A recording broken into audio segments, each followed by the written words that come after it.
Hello everyone, my name is Woodman, and I want to welcome you to my YouTube channel. In this video, we will be talking about effectively using feelings to persuade people. This is important because the sound of your tone will affect the way people connect with your speech and get a sense of how they should feel while listening to you. The audience also wants to know how you feel about something, and your tone should emphasize that. Now, this is not to say emotions should replace facts. Facts are important and necessary to support your argument. We will talk about this later in the video set series. However, just stating facts is not enough. To move people to your side, you need to make them care. In addition to having your facts, figures, and arguments solid, you also need an approach that appeals to people's hearts, not just their heads.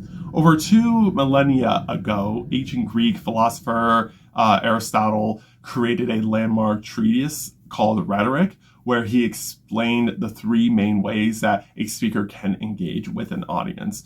He called these his 3 proofs or modes of persuasion: ethos, pathos, and logos.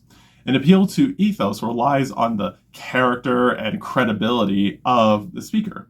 In this realm, Aristotle wrote, quote, "Persuasion is achieved by the speaker's personal character when the speech is so spoken as to make us think him credible," unquote. When a professional, such as a physician, appeals to their expertise by saying, quote, "You should get vaccinated. I'm a doctor who's been studying this for years, and I know it's safe," unquote. This is an argument centered on ethos. An appeal to pathos relies on our human emotions and feelings: fear, anger, joy, and the rest. The words empathy and sympathy derive from pathos. Aristotle says that in pathos-based arguments, quote, "Persuasion may come through the hearers when the speech stirs their emotions. Our judgments when we are pleased and friendly are not the same as when we are pained and hostile," unquote. If that same doctor were to make an argument centered on pathos, they would say, quote, "You should get vaccinated. Otherwise, you may end up like these 2 unvaccinated people who tragically died 1 month before and left their 4 children orphaned," unquote. An appeal to logos is founded on logic and reason, on facts and figures. The word logic itself comes from logos, the Greek word meaning reason.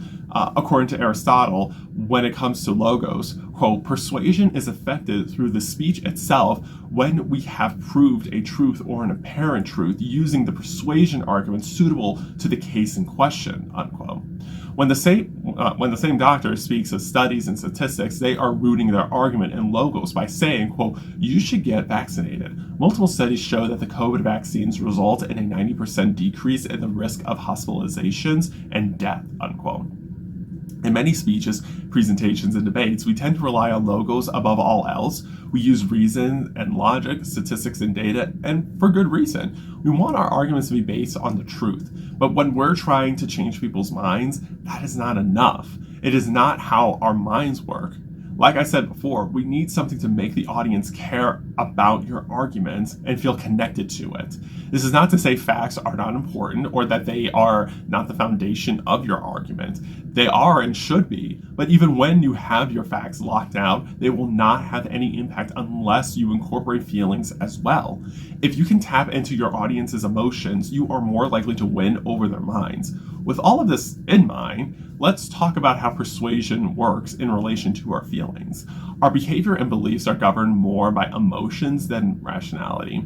Our feelings affect our decision making in multiple ways, in terms of how fast or slow we make decisions, as well as how we can recall facts and figures. And this is usually done at the subconscious level. Without realizing it, we often feel, rather than think, our way towards a particular position or viewpoint. According to Portuguese-American neuroscientist Antonio Damasio from University of Southern California, he said, quote, "Humans are not either thinking machines or feeling machines, but rather feeling machines that think," unquote.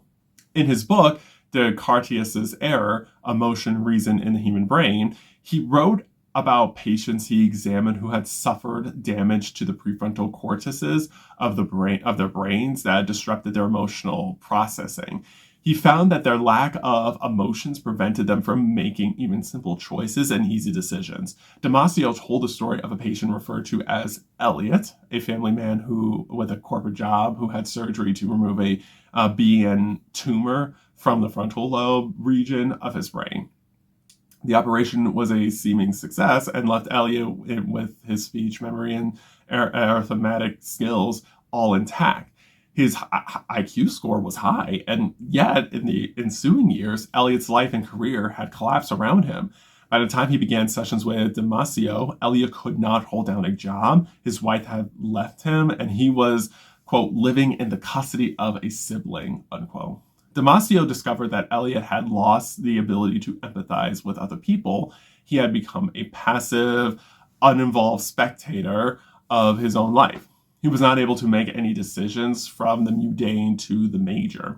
Despite not having a tinge of emotion, Elliot was not able to make better or more rational decisions. Instead, quote, the cold-bloodedness of Elliot's reasoning prevented him from assigning different values to different options and made his decision-making landscape hopelessly flat, unquote. Damasio wrote, quote, we might summarize Elliot's predicament as to know, but not to feel, unquote. Damasio concluded that, quote, reason may not be as pure as most of us think, unquote. Our emotions and feelings may not be, quote, intruders in the bastion of reason, unquote, but rather, quote, indispensable of rationality, unquote. They are critical to guiding and influencing our decisions. None of us rely on logic and reason to guide our decisions. You can line up as many facts and data points as you like, but Damasio and his fellow neuroscientists tell us that we need a jolt of emotion to help us make a decision about something. This neurological example relates back to persuasion because it shows our brains rely on emotions to help us make decisions on if we should believe in someone's argument or not.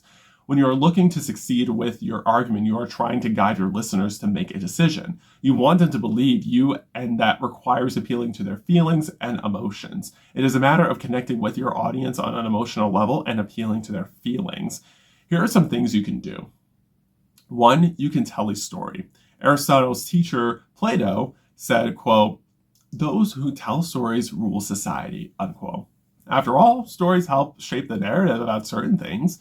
As I said before in the previous video, human beings have always been captivated by good stories with a solid narrative arc, beginning, middle, and end. The human brain did not evolve to absorb only cold hard facts. It's hardwired for storytelling. For millennia, humans have been sharing stories, telling multiple stories a day, often without realizing we are doing so.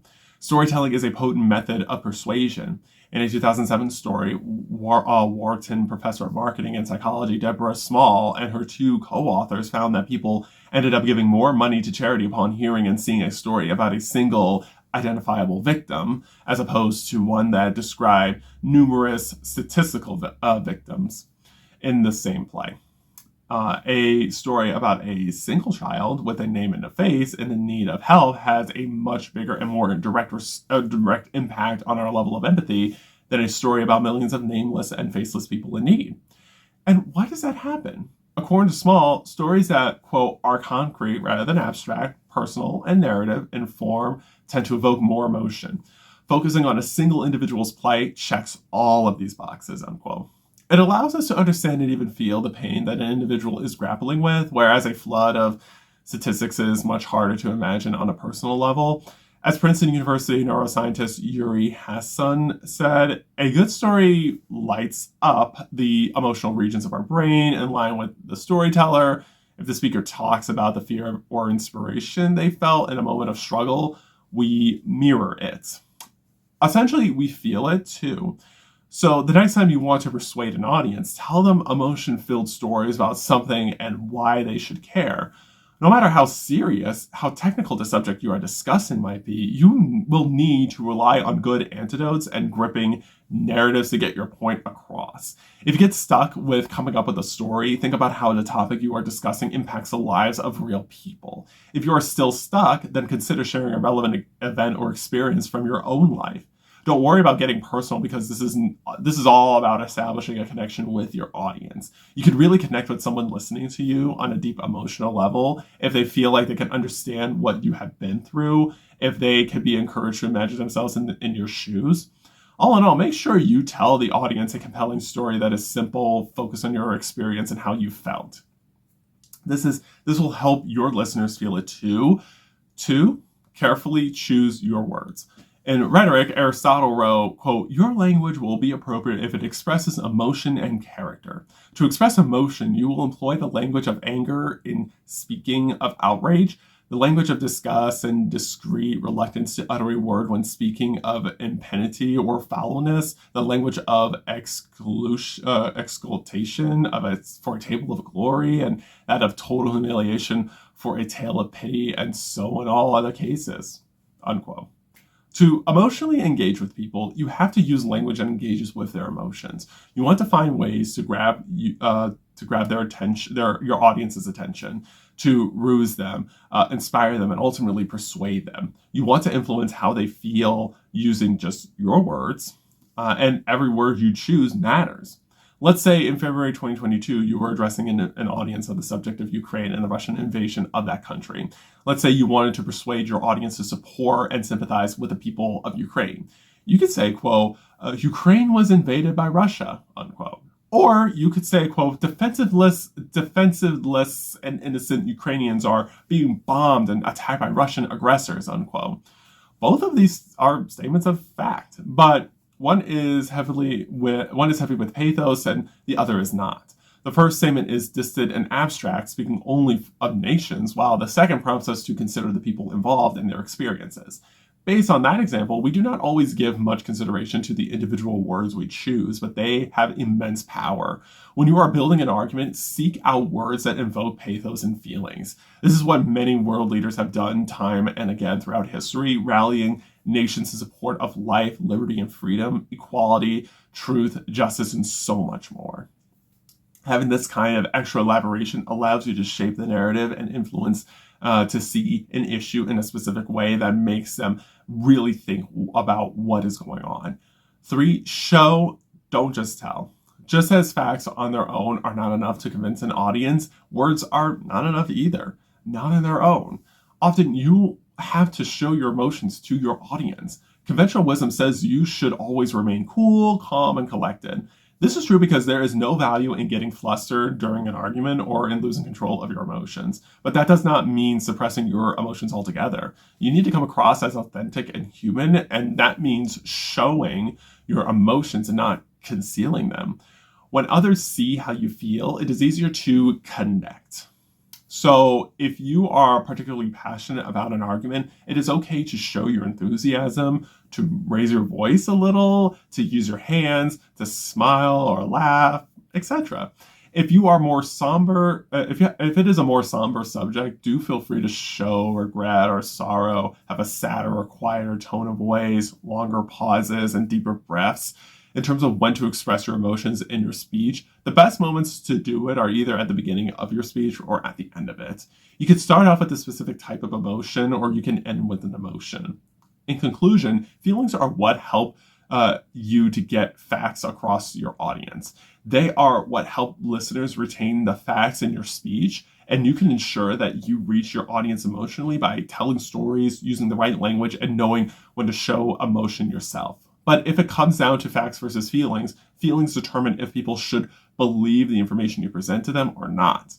After all, people need to feel comfortable with going along with your argument and being connected with your speech. In the next video, we will talk about showing evidence in your speech. Until then, please like this video, subscribe to my YouTube channel, and turn on the post notifications so you will be notified when I post my next video. I appreciate your support. Remember, you are powerful, you are capable, and you are the changemaker our society needs. Thank you so much for watching this video. I will see you soon.